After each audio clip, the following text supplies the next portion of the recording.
Sih? Tes? Halo, ya, baik. Terima kasih, Bapak Ibu sekalian, yang terhormat, pejabat manajerial dan non-manajerial di lingkungan BPSDM Hukum, Bapak Ibu sekalian yang telah mengikuti kegiatan penilaian kompetensi di lingkungan BPSDM Hukum. Baik, selanjutnya saya akan menyampaikan bagaimana cara membaca hasil penilaian potensi. Ya, mengapa ini perlu sekali dipahami oleh Bapak Ibu agar Bapak Ibu tidak salah mengerti, gitu ya, tidak salah. Misalnya seperti ini, Bapak Ibu dapat level 1 terus merasa itu sangat buruk, itu tidak, gitu ya. Jadi saat inilah saya akan mencoba memandu, menyampaikan bagaimana cara membaca hasil penilaian potensi yang telah diperoleh Bapak Ibu sekalian.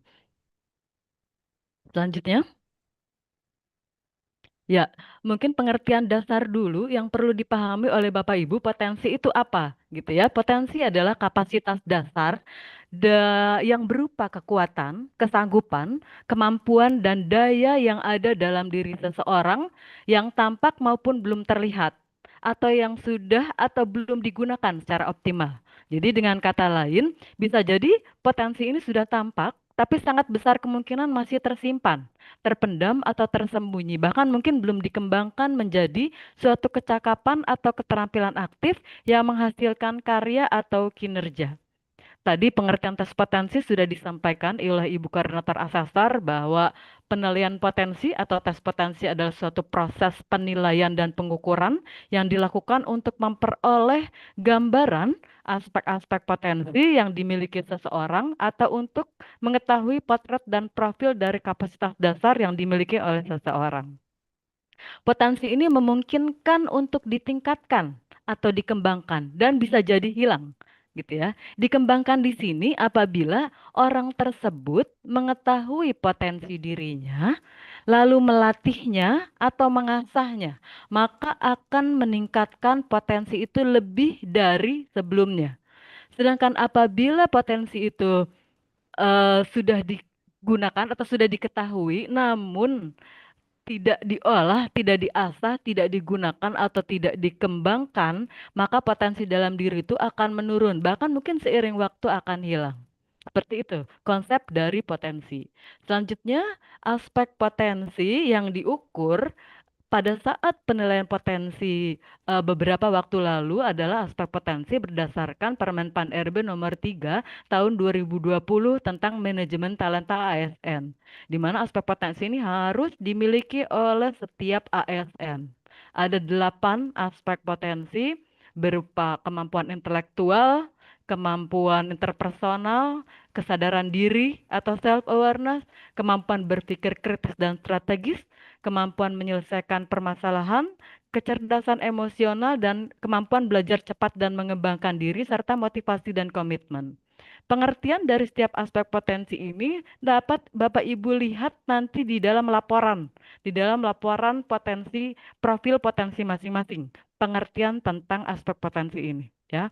Kemudian selanjutnya, saya akan menyampaikan gambaran umum hasil potensi, bahwa hasil tes potensi itu dianalisa berdasarkan respon peserta tes terhadap pertanyaan-pertanyaan yang disajikan. Selanjutnya, respon peserta dibandingkan dengan norma usia yang telah disusun sesuai dengan kaidah konstruksi alat ukur psikologi. Mengacu pada norma usia tersebut, diperoleh skala untuk masing-masing aspek pada setiap peserta tes. Jadi skalanya ada 5. Jadi ada 5 level yang diperoleh. Yang pertama level 1 sangat rendah, level 2 rendah, level 3 rata-rata, level 4 tinggi, dan level 5 sangat tinggi. Kategori skala ini menunjukkan potensi atau kemampuan yang dapat dikembangkan oleh peserta tes dalam mendukung dan memaksimalkan potensinya. Ya, penting untuk dicatat. Jadi perlu diingat oleh Bapak Ibu bahwa skala lebih rendah tidak selalu menggambarkan kinerja yang buruk atau kurang. Ya, Bapak Ibu tidak perlu khawatir ketika memperoleh skala di bawah rata-rata, maka itu tidak selalu menggambarkan kinerja yang buruk, gitu ya.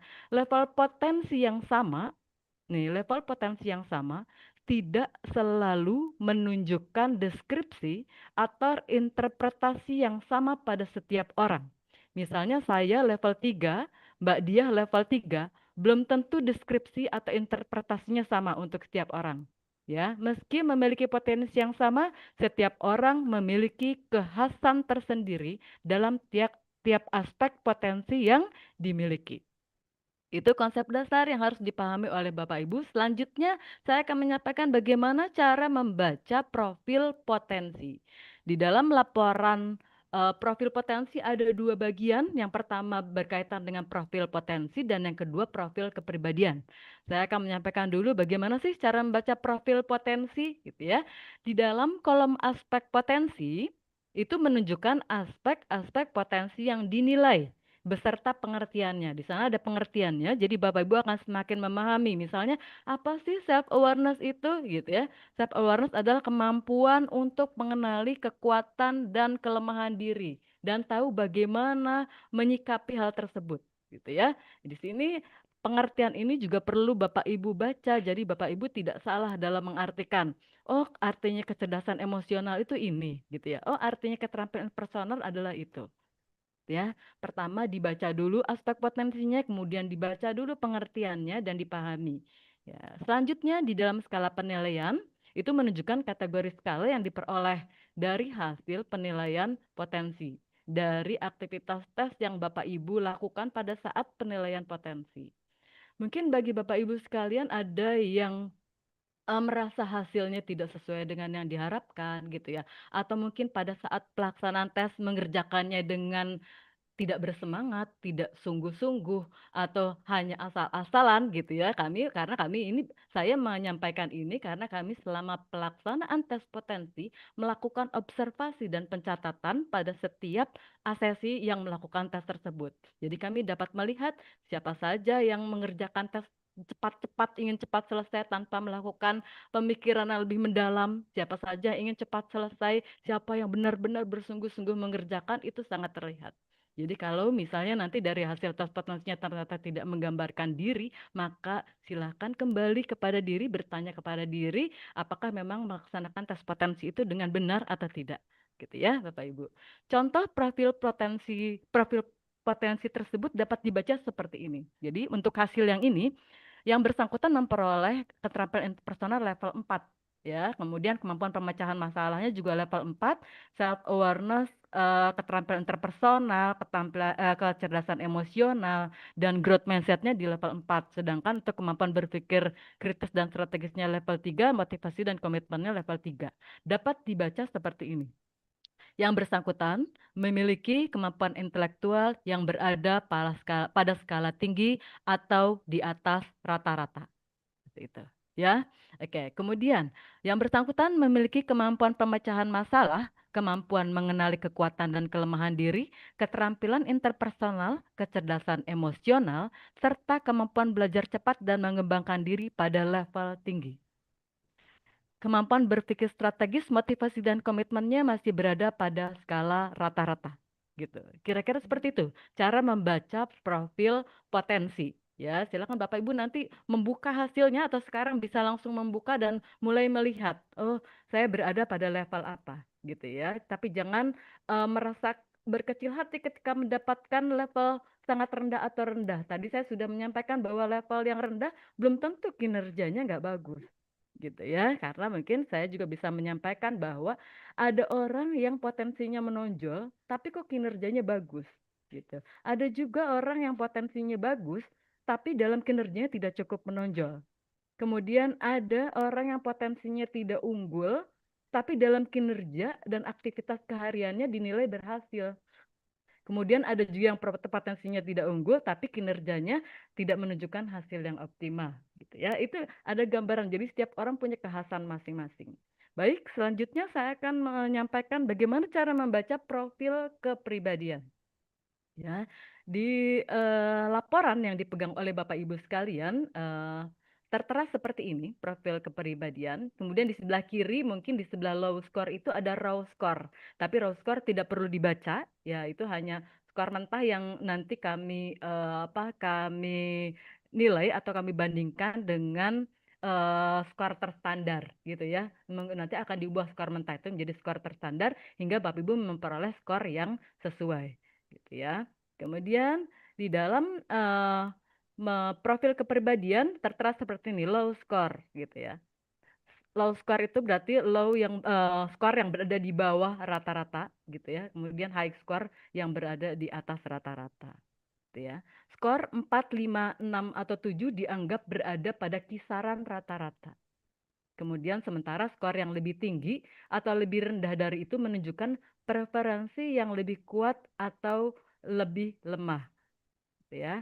Kolom di bawah low score menunjukkan deskripsi atau pengertian dari skor rendah, dan sedangkan kolom yang di bawah high score menunjukkan deskripsi skor tinggi. Jadi skor yang berada di luar kategori rata-rata merupakan sifat yang mungkin mempengaruhi perilaku individu gitu ya. Yang di bawah 4 itu mungkin cenderung ke sana, yang di atas 6, di atas 7 itu mungkin cenderung ke arah sana gitu ya, ke arah pengertian atau deskripsi dari high score. Penting untuk dicatat bahwa skor rendah tidak selalu berarti kinerja yang buruk, hanya bermakna kecenderungan rendah atau menunjukkan sifat kepribadian tertentu. Oke, kita lihat bagaimana cara membaca profil kepribadian di samping ini, gitu ya. Ini pada abstractedness dia dapat skor 8, gitu ya. Artinya bahwa yang bersangkutan berfokus pada ide abstrak gitu ya, cenderung berfokus pada ide abstrak, kreatif dan imajinatif gitu ya. Itu cara membaca seperti itu. Kemudian yang berikutnya yang menunjukkan bahwa yang bersangkutan orang yang terbuka pada perubahan ya, karena dia mendapatkan skor di level 8 di atas rata-rata. Sekiranya memperoleh skor di bawah 4, 2, 3 gitu ya. 1, 2, 3, maka ada kemungkinan yang bersangkutan nyaman dengan kondisi atau cara yang sudah ada dibandingkan mencoba untuk hal-hal yang baru. Untuk skor 4, 5, 6, 7 bisa berarti bahwa pada satu situasi dia terbuka pada perubahan, tapi di situasi tertentu dia lebih suka menggunakan cara yang sudah ada.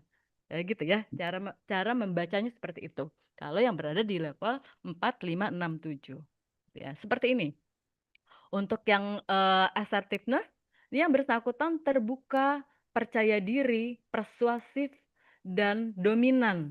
Tapi pada suatu situasi dia juga bisa akomodatif, rendah hati, hormat, dan patuh. Gitu ya. Ini fleksibel. Kadang bisa di situasi tertentu hormat dan patuh serta mengikuti arahan orang lain, tapi juga bisa percaya diri, persuasif, dan dominan dalam situasi tertentu.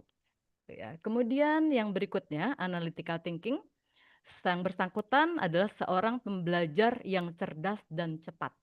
Ya, kemudian yang berikutnya emosional atau self awareness, menyadari perasaan sendiri dan orang lain. Ini artinya dia punya empati di sini, empatinya tumbuh, gitu ya. Tapi bila memperoleh skor di bawah, bisa jadi dia lebih fokus pada informasi objektif dan logis gitu. Jadi nggak selalu jelek gitu. Mereka yang level 1, 2, 3 itu ternyata sangat fokus pada informasi objektif dan logis. Jadi tidak dipengaruhi suasana emosi ketika menghadapi persoalan-persoalan emosional gitu ya. Jadi itulah kekhasan setiap orang. Jadi level di bawah itu tidak selalu menunjukkan hal yang buruk ya. Kemudian selanjutnya untuk independence, yang bersangkutan mandiri, banyak akal dan percaya diri. Gitu ya. Kalau misalnya dia berada pada level 1, ini suka beraktivitas dengan orang lain gitu. Artinya dalam setiap melakukan tugas membutuhkan bantuan orang lain, senang apabila mengambil keputusan bersama-sama dengan orang lain, itu ada di sini. Kan itu juga berarti tidak menunjukkan hal yang buruk gitu. Itu tergantung bagaimana situasi atau di mana yang bersangkutan bekerja dan dituntut dalam pekerjaannya. Kemudian yang terakhir, untuk inovasi, ini berarti yang bersangkutan melihat sesuatu dengan perspektif baru, tapi juga bisa mengoptimalkan sesuatu yang sudah ada. Seperti itu, Bapak Ibu ya.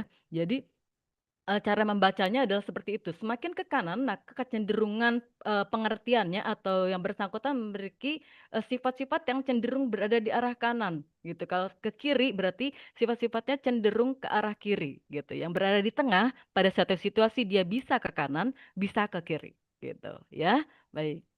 Selanjutnya, Nah, ini adalah saran pengembangan, tidak akan saya bacakan satu persatu, tapi nanti paparan ini akan kami share sehingga Bapak Ibu bisa baca sendiri bahwa saran pengembangan ini merupakan langkah tindak lanjut yang dapat dilakukan untuk mengembangkan potensi, terutama yang berada pada level 1 dan 2. Gitu ya, Bapak Ibu yang berada pada level 1 dan 2 bisa melakukan pengembangan-pengembangan yang kami sampaikan di dalam paparan, nanti kami share di dalam kolom chat bahwa saran pengembangan ini dibagi dua, ada berdalam bentuk penugasan gitu ya. Saran pengembangan ini ada dalam bentuk penugasan, tapi juga eh, bisa di dalam bentuk bersifat yang mandiri gitu ya. Jadi dapat dilakukan sendiri. Jadi saran pengembangan ini bisa dilakukan sendiri, ada yang bisa dilakukan sendiri, ada juga yang melalui penugasan. Karenanya dalam proses penyampaian hasil atau feedback gitu ya, rekan-rekan itu sangat baik sekali, ada baiknya didampingi oleh atasan langsung sehingga atasan langsung tahu betul apa yang harus dilakukan gitu ya untuk menugaskan Bapak Ibu sekalian ya. Oke, baik Bapak Ibu sekalian, mungkin itu pedoman atau panduan cara membaca hasil tes potensi gitu ya. Selanjutnya kami kembalikan kepada kepada MC. Terima kasih.